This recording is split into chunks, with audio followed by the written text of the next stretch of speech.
कौन है इकरा हसन जिन्हें मिला अखिलेश का आशीर्वाद? मुस्लिम बहुल सीट से चुनाव में उतार दिया, क्या है इतिहास? कैराना से इकरा हसन को ही क्यों मिला मौका, क्यों है खास?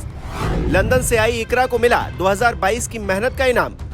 लोकसभा चुनाव की सेज सज चुकी है, पार्टियां चुनावी तैयारियों में जुटी हुई हैं। इस बीच समाजवादी पार्टी ने कैराना सीट पर अपने प्रत्याशी की घोषणा करते हुए चुनावी बिगुल फूंक दिया है।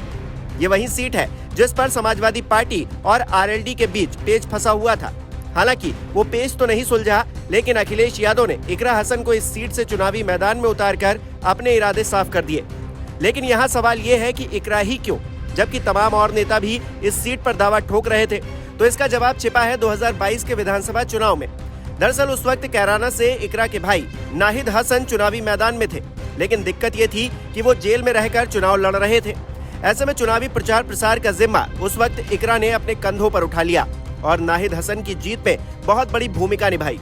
तभी से इकरा को लोकसभा प्रत्याशी बनाए जाने की मांग तेजी से उठने लगी, जिसका ध्यान रखते हुए अखिलेश यादव ने उन्हें इस बार चुनावी मैदान में उतार दिया है।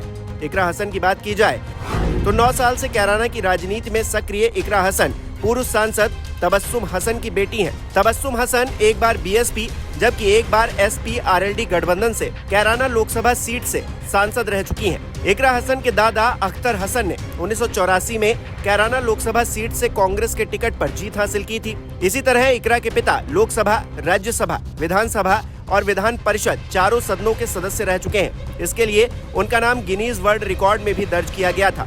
फिलहाल कैराना से सपा विधायक नाहिद हसन इकरा के बड़े भाई हैं, यानी कि इकरा का राजनीति से काफी गहरा नाता रहा है। हालांकि उन्होंने अपना राजनीतिक सफर 9 साल पहले शुरू किया था। इकरा हसन एक बार जिला पंचायत चुनाव में अपनी किस्मत आजमा चुकी हैं। हालांकि उन्हें एमएलसी वीरेंद्र सिंह के बेटे मनीष चौहान ने हरा दिया था। बहरहाल दिल्ली के श्रीराम कॉलेज से हिस्ट्री में ग्रेजुएशन के बाद लंदन यूनिवर्सिटी से कानून की पढ़ाई करने वाली इकरा हसन इस बार जिस कैराना सीट पर उतारी गई हैं, वो उनके लिए उतनी आसान सीट भी नहीं है।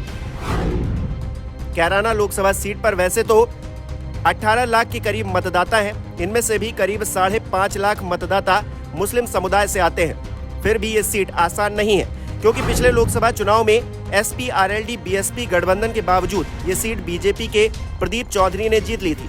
2019 में बीजेपी के प्रदीप चौधरी को 5,66,961 वोट मिले थे, जबकि एसपी कैंडिडेट तबस्सुम हसन को 4,74,801 वोट ही मिल पाए थे। बहरहाल इस बार कैराना में सियासी समीकरण और भी ज्यादा बदल चुका है। सपा ने भले ही कांग्रेस के साथ गठबंधन कर लिया है, फिर भी भाजपा और बसपा से सपा को अभी भी मुकाबला करना बाकी है। फिलहाल इकरा हसन को अखिलेश यादव ने चुनावी मैदान में उतार दिया है। देखना दिलचस्प रहेगा कि इस बार बाजी कौन जीतता है।